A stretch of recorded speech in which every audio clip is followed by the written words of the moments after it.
దినమెల్ల దేవుని దయలో దేవుని కృపలో మనల్ని కాచి కాపాడిన దేవుని స్తుతించి నిద్రపోయే ముందు ఈ వాక్య ధ్యానం చేసుకుని పడుకోండి.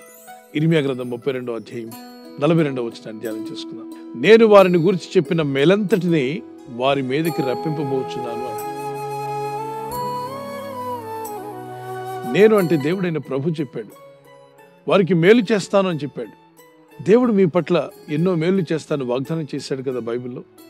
ఆ మేలంతటిని మీ మీదకి రప్పింపబోచున్నాడని నమ్మి విశ్వాసంతో ప్రార్థించండి. మాట ఇచ్చి నెరవేర్చే దేవుడు ఆయన. 146వ కీర్తన 6-7 వచనాల్లో ఆయనకు అసాధ్యమైందంటూ ఏది లేదని ఇర్మియా గ్రంథం 32:27 వచనం మాట్లాడుతుంది. ఆ దేవుడిచ్చిన వాగ్దానాలు పట్టుకొని ప్రార్థిస్తున్న నీ జీవితంలో కూడా అన్నీ సాధ్యమవుతాయి ఎప్పుడంటే నువ్వు విశ్వసించి నమ్మి ప్రార్థించినప్పుడు. విశ్వాస సహితమైన ప్రార్థన ఆ రోగిని స్వస్థపరచును అని, విశ్వాస సహితమైన ప్రార్థన ఆశ్చర్యకార్యాలు జరిగిస్తుందని. వట్టి ప్రార్థన వేరు, విశ్వాసంతో కలిసిన ప్రార్థన వేరు. ఎవరైనా మీ ఇంటికి వచ్చినప్పుడు అతిథులు కానీ మీరెక్కడికైనా అతిథిగా వెళ్ళినప్పుడు వారు వట్టన్నం మాత్రమే మీ ప్లేట్లో పెట్టి చక్కగా భోంచేయండి బ్రదర్, భోంచేయండి అమ్మా అంటే మీకేమనిపిస్తుంది? చల్లగా హాయిగా అనిపిస్తుందా? అగ్నిపర్వతం పగిలినట్టు అనిపిస్తుంది. దేవుడు అంటాడు, ఒట్టి మాటలు నేను ఇవ్వట్లేదు నీకు. ఆయన ఒట్టి మాటలు ఇచ్చేవాడు కాదు. ఆయన మాట పలికితే అది ఖచ్చితంగా నెరవేర్చే దేవుడు ఆయన. వేసవి కాలంలో పొలాలు వెంట వెళ్తున్నప్పుడు పొలాలన్నీ ఎండిపోయి ఉంటాయి, ఎక్కడ పచ్చదనం అంటూ కనిపించదు.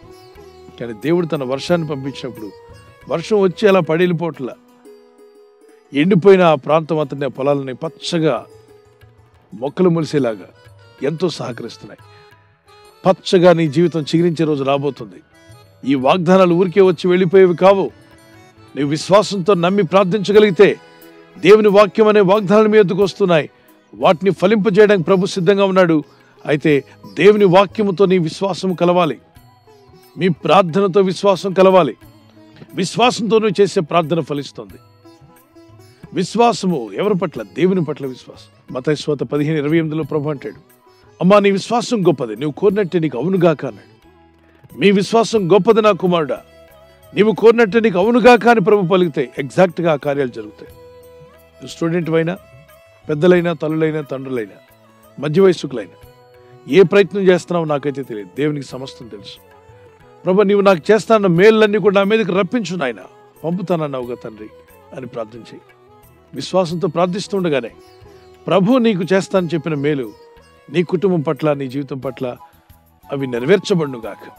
ఆయన పరిశుద్ధ గ్రంథంలో ఏ మేళ్ళైతే మీ మీదకి పంపాలని వాగ్దానం చేశాడు, ఆ మేలులు మీ మీదకి, మీ కుటుంబం మీదకి ప్రభు పంపబోతున్నాడు. విశ్వాసంతో నమ్మి ప్రార్థించండి. ప్రార్థన చేసుకుందాం. మీరు చేసిన వాగ్దానం ఇర్మియా గ్రంథంలో మేము తీసుకొని ప్రార్థిస్తున్నాం. నీకు అసాధ్యమైందంటూ ఏది లేదు. నువ్వు మాట తప్పని దేవుడు, నమ్మదగిన దేవుడు నాయన. నీ నామలో ఎవరైతే ప్రార్థన చేస్తున్నారో ఈ వాగ్దానం విని ప్రపంచంలో ఏ పరిస్థితుల్లో వారున్నా ఆ మేలంతటిని కూడా మీరు వారి మీదకి పంపబోతున్నారు. పరిశుద్ధ లేఖనాల్లో మీరు చెప్పిన అనేక మేలులు ఉన్నాయి తండ్రి. నిన్ను స్వస్థపరిచే యెహోవాని నేనే అన్నావు. మా రోగములను తొలగించేవాడు నీవే. నిన్ను అభివృద్ధి పరుస్తానని వాగ్దానం చేశావు. ఇగో ఈ వాక్యములు విని ప్రార్థిస్తున్న నీ బిడ్డలు ఎవరైతే అభివృద్ధి లేకుండా ఉన్నారో, ఆత్మీయంగా, ఆర్థికంగా, మరి అన్ని రంగాల్లో నీ ప్రజలు వర్ధిల్లులాగున నీ మేలులు వారికి దయచేయండి. వారి పిల్లలకు ఉపదేశం చేస్తానని వాగ్దానం చేశాం. మా పిల్లలకు మీరే ఉపదేశకులుగా ఉండి ఏ మార్గం ఎంచుకోవాలో, ఎలాంటి సబ్జెక్టులు ఎంచుకోవాలో, ఏ విధంగా చదివి సాధించాలో ఆ జ్ఞానాన్ని వారికి దయచేయండి. వారి బిడ్డల వివాహాల విషయాల్లో, యవనస్తులైతే వారి యొక్క భవిష్యత్తు విషయంలో కూడా, అది ఉద్యోగమైన, వివాహమైన, గర్భఫలమైన, విదేశాలు వెళ్ళి పనిచేసుకోవాలనుకున్న వారైనా, స్వదేశంలో పనిచేస్తున్న వారైనా, నీ ప్రజలు ఫలించాలని ఆశిస్తూ ఉన్నారు తండ్రి. మీరు ఏ మేలైతే పంపిస్తానని వాగ్దానం చేశారో ఆ మేలంతటిని మా మీదకు పంపబోతున్నందుకు స్తోత్రాలు చెల్లిస్తున్నారు. వారి ఉద్యోగము, ప్రమోషన్, ట్రాన్స్ఫర్ విషయంలో కూడా మేలులు కలుగునుగాక. సాతాను బంధకాల్లో కానీ, వ్యాధి రోగ బలహీనతల్లో కానీ, ఆర్థిక ఇబ్బందుల్లో కానీ, శత్రువుల వల్ల కానీ, బంధకాల్లో, ఇబ్బందుల్లో, భయంతో ఉన్న వారికి విడుదల ప్రకటిస్తున్నాను. యేసు నామములో విడుదల వచ్చునుగాక. మా ఆత్మీయ యాత్రలో అనుదినము నీ కృపను, నీ దయను తలంచుకుంటూ నిన్ను స్తుతిస్తూ జీవించే కృపను మాకు దయచేయండి. మీ రెక్కల చోటున మమ్మల్ని కాచి కాపాడారు, ఇక ముందు కూడా మమ్మల్ని కాపాడబోతున్నారు. ఈ రాత్రి నెమ్మదితో పండుకొని సురక్షితంగా కాపాడబడినట్లుగా నీ అగ్ని కంచి వేసి మమ్మల్ని కాపాడండి. మీ చిత్తములో కొనసాగే కృప మా అందరికీ దయచేయమని యేసుక్రీస్తు ప్రశస్త నామములో వీరందరికీ చక్కని నిద్ర దయచేసి తెల్లవారు లేచి కృపను మాకిమ్మని క్రీస్తు నామములో అడిగి వేడుకుంటున్నాం మా పరలోకపు తండ్రి. ఆమేన్. God bless you. ఈ వాగ్దానం మీతోనే కాకుండా అనేకులకు షేర్ చేయడం మర్చిపోవద్దు. అలాగే ఈ యొక్క ఛానల్ సబ్స్క్రైబ్ చేసి ఇతరులతో కూడా చెప్పి సబ్స్క్రైబ్ చేయించండి. Good night. God bless you. ఈ ఛానల్ను మీరు సబ్స్క్రైబ్ చేసుకొనుట వలన 2 పనులు జరుగుతున్నాయి. 1, బీదలకు, అనాథలకు ఈ ఛానల్ ద్వారా సహకారము అందించడం జరుగుచున్నది. 2, సువార్త జరుగుచున్నది, ఆత్మలు రక్షించబడుచున్నాయి.